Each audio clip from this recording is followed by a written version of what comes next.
saying Jehovah. What's going on, YouTube? How you doing? How you doing? First and foremost, man, I want to thank everyone for the love and support. And like I always say, I will always be humble and thankful for that. And before we get started, please hit that subscribe button for your boy. Please hit that subscribe button for your boy. The Democrats. What's going on? What's been going on with the Democrats? What have y'all been seeing with the Democrats lately? Well, I'm pretty sure y'all seen that video of Roland Martin having a young lady that's out of, I think she's out of Texas. I want to say she in the Houston area. And she was talking about Tellerico. And from what I gather, she was stating that how there are certain white liberals here in the state of Texas or in the United States, and Democrats just in general want black people to vote for Tellerico in this upcoming election. And what she was saying was like, he not even trying to talk to black people. Like, why should I ask black people to vote where he not even trying to talk to us, not even trying to communicate with us? And by me living in Texas, I never heard of Tellerico like that until when he went against Jasmine Crockett. I never seen him speak to any black issues out here in Texas. I could be wrong. It might be certain things he might mention, but I don't see anything that what's the benefit of me voting for him. Technically, I'd rather vote for a Republican again out here in Texas because just certain things, I like how Texas flow. Just my personal opinion. You'll have a lot of black Americans that live in Texas say they don't like how it's being ran. I think the only negative that I have about Texas is just they still kind of strict on the green law. You know what I mean? And I'll explain that to you towards the end. Reason why I say that. But other than that, I don't know what's me voting for him gonna do anything for me as a black American in Texas. I'd rather well deal with the Republicans. At least they bringing jobs here. At least there's opportunities for me as a black American. If I want to start a business, if I want to get into certain industries out here, there's opportunities for me to do it. You know, so hey man, if it ain't broke, don't fix it. That's how I look at it. But I'm not a Texas native. You get what I'm saying? I'm a Texas implant or a Texas plant as they call it. But I've been here for a good 15 years and I love Texas. Like, I don't have no issues with Texas. You'll hear a lot of people that speak negative about Texas when the power went out during the winter storm. I was affected by that. It was cold as hell, but shit, at the end of the day, that's life, you know. But anyway, during that conversation on the Roland Martin show, Roland Martin brought out stats, spoke about how after Obama presidency, how black Americans stopped voting for the Democrats or how it's just a low turnout for black people to come out and vote. And he finally admitted that. Now, for a long time, he'll skate around it. He'll skirt around it. He'll, y'all know he said, call us stupid fools, call us dumb, just vote blue no matter who. Would you rather have Donald Trump in the office? But it's mighty strange. They were hearing Roland Martin tell the truth, like black people just not happy with the Democratic candidates and they just rather sit on the couch. And is the couch is actually a choice. And we've seen it since since Obama ran in 2008, 2012. You have seen a drop. You have seen a drop in black voter participation in every election. It's right there in the numbers. I don't know what the hell they're looking at, and it's there in the data. And he been knowing this. That's the crazy part about it. Like, he been knowing this. But we know the game what the Democrats always play against us. We know the game that they think we still stupid. See, and no offense to my older generation, but a lot of Democrats in the Democratic Party still think that this is the old generation of black voters. No, this is a new generation of black voters that want something for their vote. They're paying attention to candidates. They're not paying attention if you're blue or red. That's why you have a lot of black people change to be independent voters now, which is a great thing. So now, what you going to give us for our vote? Now we have a choice if we want to vote red. We have a choice if we want to vote blue. We have a choice if the Green Party popping with something. We can just dump all our votes within the Green Party. And that's what can happen. But I think my personal opinion, that's just my personal opinion. I heard other people takes on it. Shout out to Tariq, shout out to Phil Scott, shout out to the people that's on TikTok that's talking about it. But my personal opinion is this. I think a lot of black media, not our black media, but the mainstream black media, like the Angela Rye's and the Roland Martins and the Joel Reeds and people like that.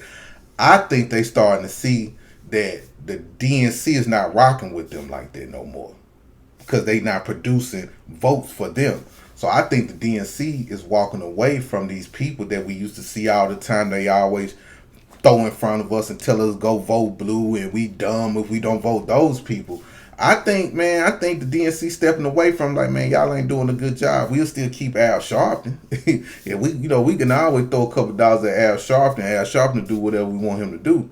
But for them, I just think they don't have that voice no more, especially with us, because our voices, our FBA voices, indigenous voices, is taking over. And it's reaching the masses real quick, y'all. I'm talking about it's reaching the masses real quick.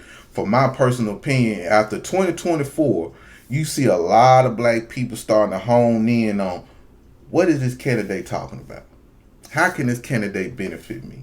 I don't care what color this candidate is now. It don't matter. Because we learned from Obama. We fell for the banana in the tailpipe dealing with Obama with skin color. So now, what can you do for us?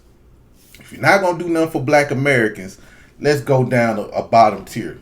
How you going to help with my finances? How you going to make my life better? What you going to do with this immigration problem? What's up with these immigrants? Will my daughter be able to change clothes in the dressing room without a man watching her? Will there be other children out here in America that could be getting these sex changes and stuff like that? You know what I'm saying? Like stuff like that. Kitchen table issues.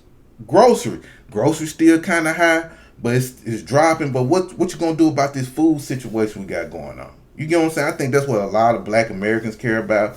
If we can't get what we want, okay, cool. What's next? And I think a lot of people choosing the other, man, like, hey, how can you benefit me? How can you sock it to my pocket? Now, if the Democrats want our vote, they're going to have to come with some tangibles, man. They're going to have to come with something that's going to benefit strictly black Americans only, and not us sharing with these people.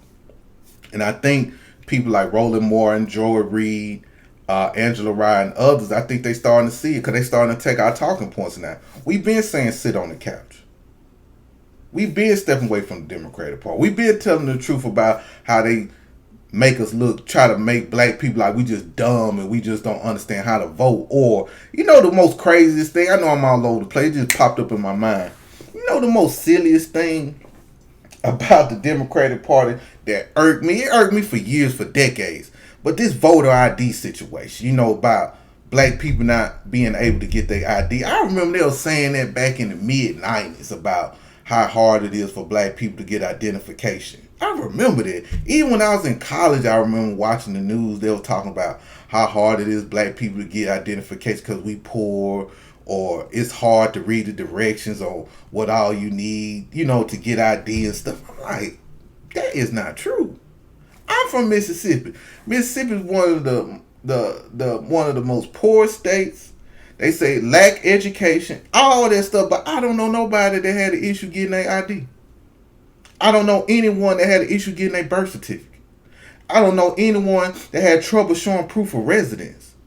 But I remember they just kept saying that, man. I was thinking like, well, maybe black people are, you know, but I had to think about it. I'm like, even my elderly grandparents was getting a driver's license renewed, going down to the Social Security office, handling their business. Going to the Social Security office is you got to be educated yourself just to deal with that task. So if an elderly person can go through the Social Security office, or even people that go through the disability office, that's a whole nother ball game. And if them people can do it, I can't see why the average black American cannot get an ID and follow directions on how to obtain it if they going through these social services like Social Security and disability. And a lot of people know how disability is, man. That shit kind of crazy. You don't read, you know, like, God damn, what's this jargon mean? Let me Google this definition. What's the definition of this word is? So for them to say they were just crazy to me, but shout out to the grassroots, man, because now they are panicking. The Democratic Party is now think they're going to move away from us. I think so. Because them keep pushing black women as the focal point is not going to work. You get what I'm saying? Yeah, black women do vote 92%, but that's not going to win you your votes. They're just not. You're going to have to reach down and talk to the black folks, the black man and the black woman, and what can you do for both of us?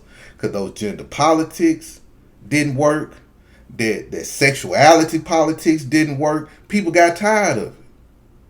People just got tired of it. Even Joy Reid out here talking about reparations and tangibles and what we need for our vote. Even Kamala Harris said the same thing, talking about, hey man, people need tangibles for their vote. People expect something for their vote. And people should vote for something, and not just because you black or because you a Democrat. So, anyway, before I end, I just want to tell you this. The thing with Texas green, I don't know if I told y'all this. So this is what I'm going through right now. So, reason why, this is the only knock I got against Texas, right? And I hold myself accountable, even though I ain't got nothing to do with it. But I'm going to say it again. I think I told y'all this before also. So, in 2025, I'm going to say May of 2025, I was pulled over. When I was pulled over, I don't know what for, man. They always pulled me over because of the car I got. But when I got pulled over, they ran my license. Everything was Gucci, you know. Woo, woo, woo. So when they come to my car, now keep in mind, I don't do no drugs. I don't drink. I don't smoke. I don't do none of that, right? But when they came to my car, they handed me my ID. Now my wallet was in my armrest. I lifted up my armrest, grabbed my wallet, put my ID put my ID back in my wallet. When I raised it up, there was a pen, one of them weed pens inside my armrest. Wasn't mine. It was my son. So police officer saw it, say, hey, what is that? I said, it's just a vape pen. You know what I'm saying? He was like, well, let me see, you know. So he got it. I had to step out the car or whatever, you know, stuff like this. I ain't thinking nothing else. I'm sitting there chilling, Cadillacing and shit. So the white boy get out the truck, because they had another officer standing by me, and the white boy get out the truck and said, hey, this is a felon. I said, a felon for having a vape pen? Like, no, this is a weed pen. I said, a weed pen? I said, so, okay, how's that a felon? It's just, you know, a little weed. Like, now we're in the state of Texas 2 weeks. I think it was a month, 2 weeks to a month prior, they passed a law saying that you can't have weed pens. That means the liquid form, when they break the THC down, turn to liquid. That was a third-class felony. Listen to me, y'all. I got a third-class felony. Now, I'm, 42 at the time? So, yeah, I'm 42 years old at the time. Never been to jail. Never been in trouble. Never none of that, right? So, these folks end up taking me to jail for a fucking weed vape pen. So, I go to jail, go to the county. Not the county first. I went to the city first. So, I get there about 12 o'clock. There's a bunch of people up there. But what I noticed, though, is that they have a side for white people and Asian people. Then they got another side for black and Mexican people. I thought that was kind of strange. But they house all the niggas and the Mexicans in one pod. Then they hold all the white people and the Asians in another pod. I thought that was funny. But anyway, so I get there about 11:30, 12. So I'm like, God damn. So I'm like, so it kind of fucked me up a little bit. I'm like, a pen? You know what I'm saying? Like, what the fuck? So anyway, I called the house first. And I was like, hey, I'm in jail. First I called my old lady, said, hey, I'm in jail. Then, hold on top of that, my mom was in New York at the time because she went to a graduation. One of her friends graduated. So she was in New York at the time. So I didn't want to worry her. So I called my old lady and said, hey, listen, I'm in jail. And they said, for what? Because and it was funny. I just left her house. That's the funny part about it. I just left her house on my way back to the house. But anyway, so I said, I'm in jail. Woo. They got me for a vape. She said, what? Yeah, like, yeah, they said it's a class 3 felony. I said, how is that a felony? But anyway, so she put money on my phone card, so I called my kids. So I said, Junior, you left something in my car. He like, what you talking about? I said, bro, you left one of them weed pens in my car, and that's a fucking felony. Woo. I said, is that weed up in there? I'm on now, I'm on police phone. I'm mad than a motherfucker, but I ain't really tripping. So, make the long story short, that shit was boring as hell. I don't see how you niggas can go to jail all the time, man. Y'all can keep that shit. But anyway, so from 12 to like 9 o'clock, I couldn't see the judge. It was boring as fuck. Cold as a motherfucker. Stank up in there. I'm up in there with people with misdemeanors. So, this is another funny part. So, I get up in there. So, it was 3 dudes up in there. It was a Mexican up in there. It was 2 Mexicans up in there.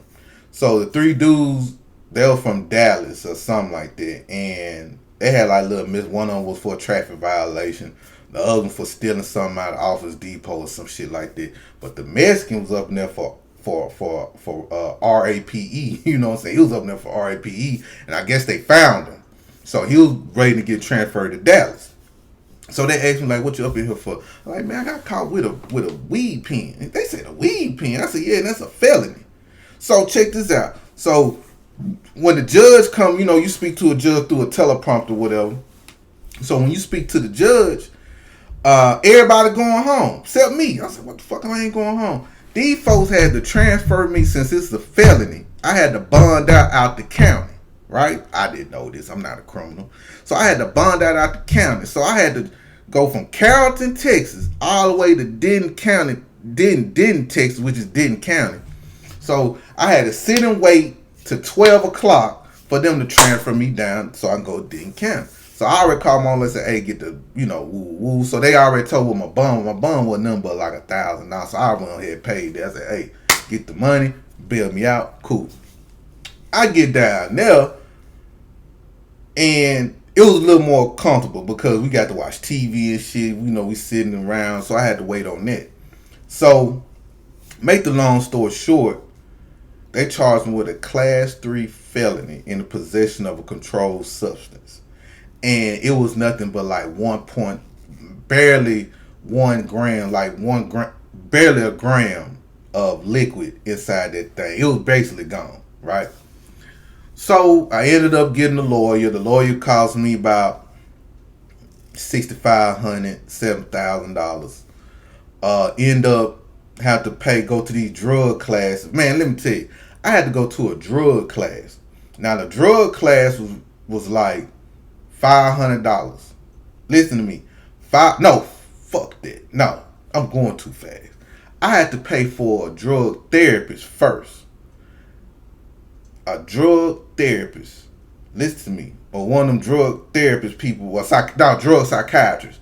So I paid $500 for a drug psychiatrist. Technically almost $600 because I had to, anyway, fees and whatever. But I'm going to say $500 to speak with a drug psychiatrist. This woman asked me all these questions. Do you drink? Well, last time you had a drink. When was the last time you snorted cocaine? When you did this? How was your childhood? You know, was you abused as a kid? Did you see substance abuse as a kid through your parents? Woo. I'm sorry. No. And she couldn't believe that I never took a drink before. I think I sipped maybe like when I was 18 years old or something. Just tasting ever since then. I just didn't like the taste. But she couldn't believe at my age that I didn't drink, and she most definitely couldn't believe I didn't smoke it. It was just mind-boggling to her. So I'm worried, like, fuck. Like, what's she gonna say in her shit when, you know, when the court see this, and, you know, what she gonna say? You know, think I'm lying. But I'm telling her, like, nah, I never done that. Like, no, drugs just never done nothing for me. You know, I like to be sane in the mind. I like to be, you know, aware, you know, what's going on. So, boom. So then I had to take a drug class. Now that drug class was like $600. So then I took the drug class. Man, listen, y'all. You know, when you're not a user, but you're around other people that use, it's kind of like eye-opening to see and hear stories of how these people are addicts. Especially alcohol. Especially these, man, alcoholism is a wild thing, yo. Like, alcoholism is crazy. But, you know, I was around meth addicts, cocaine, heroin. But the alcoholic situation, man, that shit was wild. Like, because when you in these classes, you hear, you know, they tell their story how they got here and stuff like that. And it's like, damn.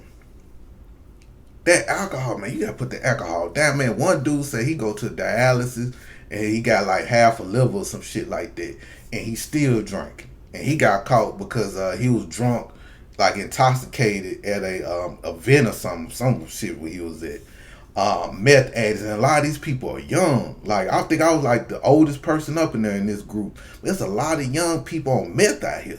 Like a lot of these Mexicans and white folks, they really on meth out here. Like, bad. I didn't even realize this.